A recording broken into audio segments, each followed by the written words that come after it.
Did that look cool? Wait until you see the fountain.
Project this week is grafting apples.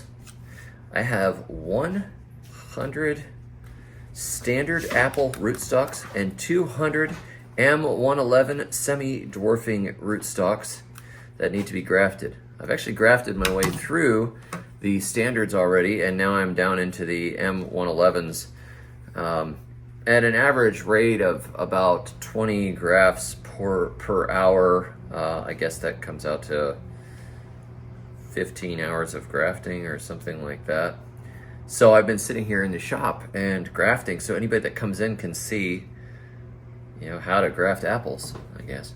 But the cool thing about this, other than the fact that I'm grafting apples, is that I am grafting shell apples, which is an old variety that is from Bruton, Alabama. A man named Greenberry Shell developed this apple, or found this apple. They're not exactly sure where it came from, but there was a commercial orchard that's not that far away that was growing these apples, and they were thriving, and they were actually making money on them. They were taking 2 cartloads a day of apples 10 miles to the railroad tracks, and they were actually successfully growing down here. And now, if you know anything about our area of 8B, it's not apple country. I've been to apple country in the Fruit Ridge of Michigan, and it's beautiful apple country. And then there's wild apples all over up in New York State. And of course, if you get out to Washington, you get really good apples. But down here, we have a lot of problems with fire blight and with the humidity and the heat and just various problems that plague apple trees. But forward-thinking people have planted seeds over the years and found varieties that show up and will thrive in the Deep South. And one of the best varieties, probably ever, maybe the best variety ever for this area, is this shell apple, even though its origins are a little bit murky. My friend Randall, with the Flomaton Famous YouTube channel, got me the scion wood for this, and we are grafting them for the plant nursery so we can carry this apple variety. He has got a tree in Flomaton, which is not that far from Atmore Farm and Garden, and it's a tree that's a big, beautiful green tree, doesn't have disease issues, and it actually fruits twice a year in our climate here. It fruits once in the late spring, early summer, and then it fruits again in the fall. It's crazy how it just seems to be adapted to the long season, and it is a sweet green apple, not a sour green apple like your Granny Smith. So, because I know that this variety does really well here, a year ago I had him graft me some, and I took them to the Farmhouse Fair event in Milton, which we're actually going to be doing again this weekend. But I took them to the Farmhouse Fair event, and we sold all 50 trees, I think, within 2.5 hours. So I thought, well, obviously there's a demand for an apple that grows well in this area, and there's nobody that's producing it. I haven't been able to find another nursery that I could get them all the way, already grafted from. So it comes down to us to do it. So the grafts that I'm doing are called mostly called whip and tongue. I'm doing some cleft grafts as well if I can't match up the diameter of the scion wood. But I thought since, with all that background, since I have you here, I'd explain to you how I graft these and how this whole bench grafting process works. This is called bench grafting. I'm grafting on a bench instead of grafting out in the field. And we're using rootstock. It can just be seedlings that you start, or you can actually buy rootstock, like we bought this rootstock, but I have also started seedlings myself. I have a lot of seedling apples back in my nursery, but they're a little small to do this with yet. You start with your seedling, and you get your scion wood, and when it is late winter and the trees are asleep, you can actually pull them right out of the ground, shake the dirt off the roots, take them inside and graft them at your dining room table, and put them back together and then pot them up. So I am using this whip and tongue method, which allows me to get a lot of joining space. We want the cambium layer to touch inside, and that's this just right underneath, just underneath the bark is the cambium layer. And the cambium layer makes the wood inside, and it makes the bark on the outside. And if I join them together in this zigzaggy formation, I get a lot of coverage, a lot of points where that cambium touches cambium. And it also holds it together, so it's really easy to wrap up. The tape I use is just regular flagging tape. If you get parafilm is even nicer tape. You don't have to worry about taking it off later, and having it choke the plant if you don't take it off. This stuff needs to be taken off later because it'll just be too tight and it could choke the tree off. But I just use this flagging tape, which you use for surveying. You can get it from the hardware store, Home Depot, whatever. And it's really cheap. A couple bucks a roll. And I can just wrap it and tie it off. I leave a little tag out so I have something to tie against. Wrap it up really tight. It's stretchy, so I can pull it tight like a rubber band up against the graft and join the graft together. And the other thing I do is, this time before I even grafted these onto anything, I waxed the ends. I'm using this grafting wax. There's also the stuff that's just this is Tree Coat brand, but there's a Tree Coat that's just black tar is what it looks like, and you can paint it on with a brush and it dries right away. I prefer that stuff, but I could only get the grafting wax in time to do these.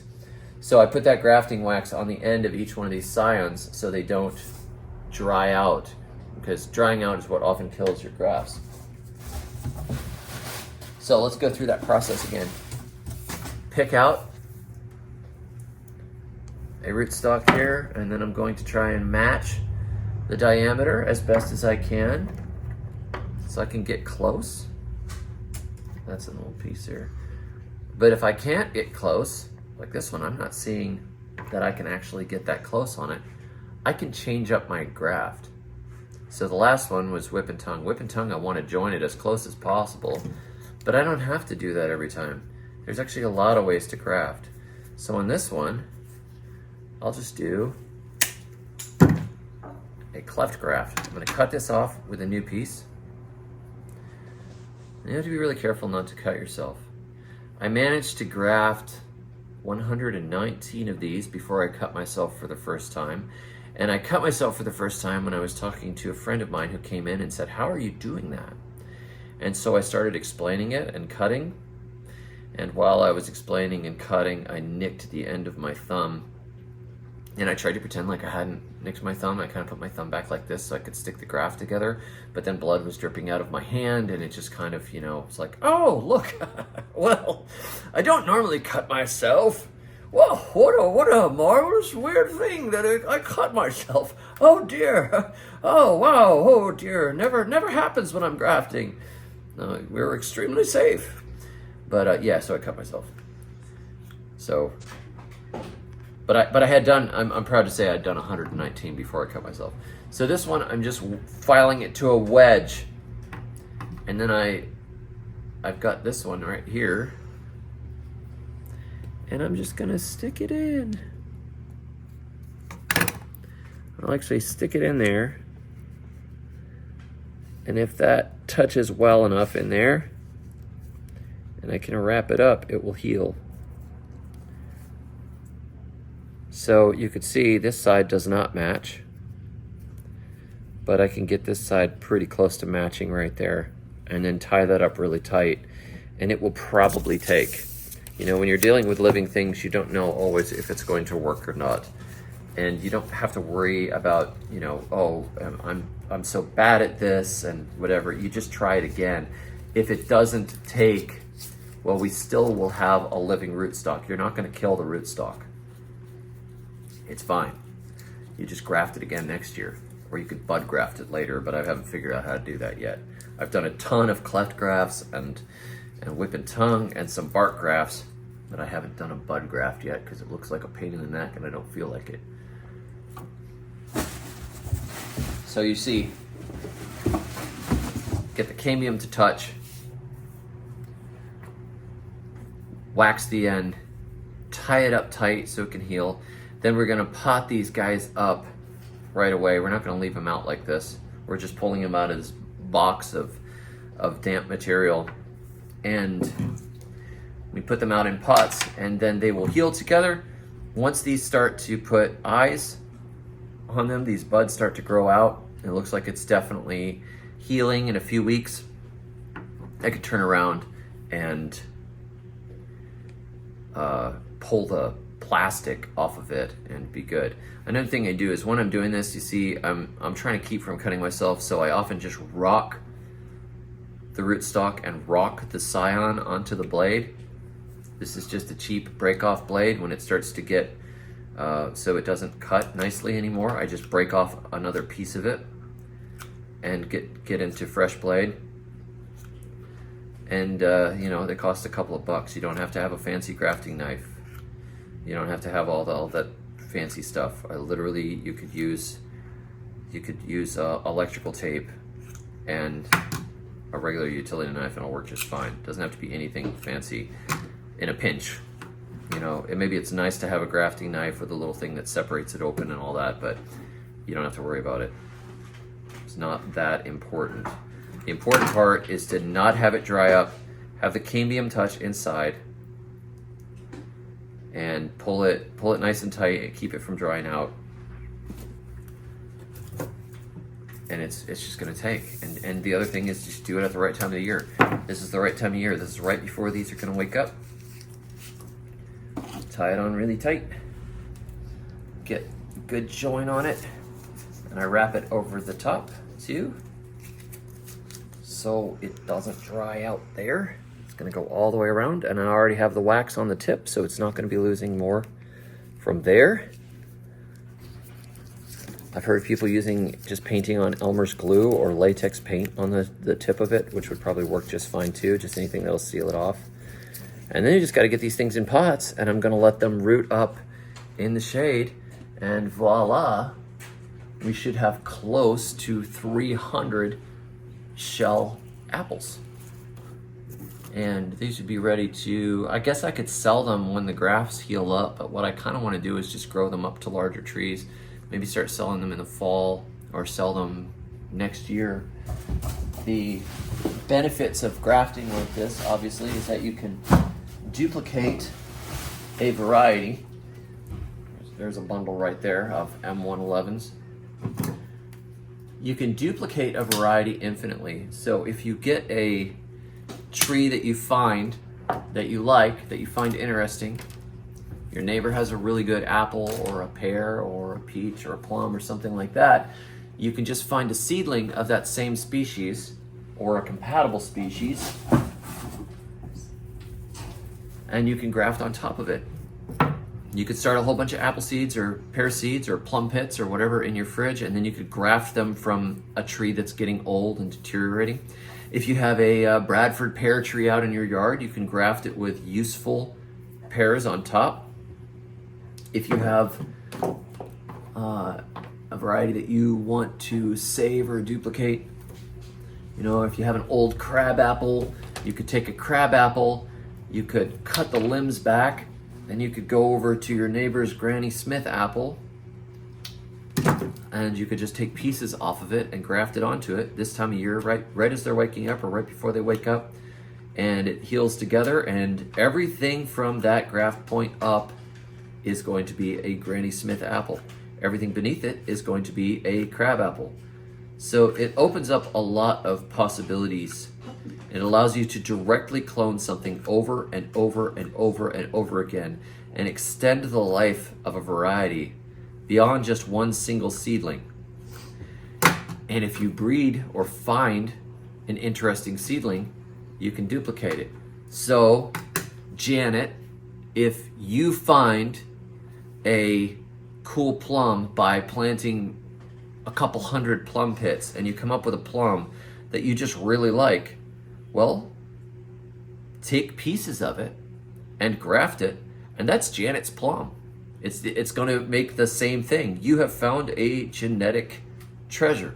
So you can just duplicate it as many times as you want. You can even turn around and patent it if you wanted to. I'm not necessarily a big fan of patents on plants, but hey, you know, I didn't write the game. I guess if you wanted to do it, there's nothing wrong with it. You found it. So that's just a quick overview of our bench grafting. I'm going to be sitting here in the shop off and on for quite a while doing this, so feel free to come by and watch me if you want to.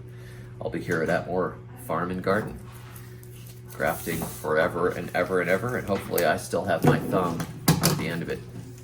If you want to learn how to graft easily, I have 3 grafts demonstrated in my video, which has become pretty popular on YouTube. It's called Get Grafting. And I also talk a lot about plant propagation and why you would want to do it and how you could really make lots and lots of money out of your backyard or save lots of money on going to the nursery. The book Free Plants for Everyone, and I'll put a link to that below. But this is kind of fun. It's an afternoon. I sat out with my friend Peter for like 4 hours after the shop closed on a breezy Saturday afternoon, and we drank coffee and grafted apples, and that was probably 75 apples ago, and it just keeps going. But it's a nice kind of a meditative thing to do, so long as you don't cut yourself too badly. Thanks for joining me. I'll catch you next time, and until then, may your thumbs always be green and not cut like that one.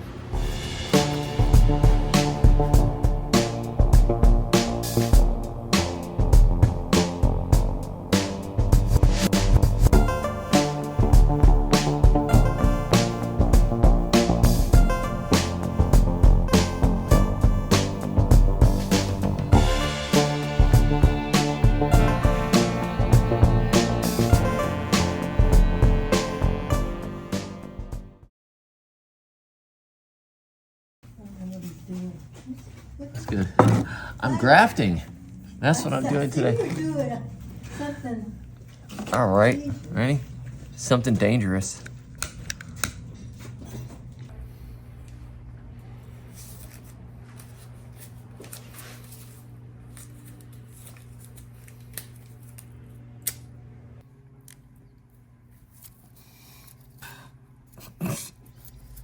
All right, let's start that from the beginning.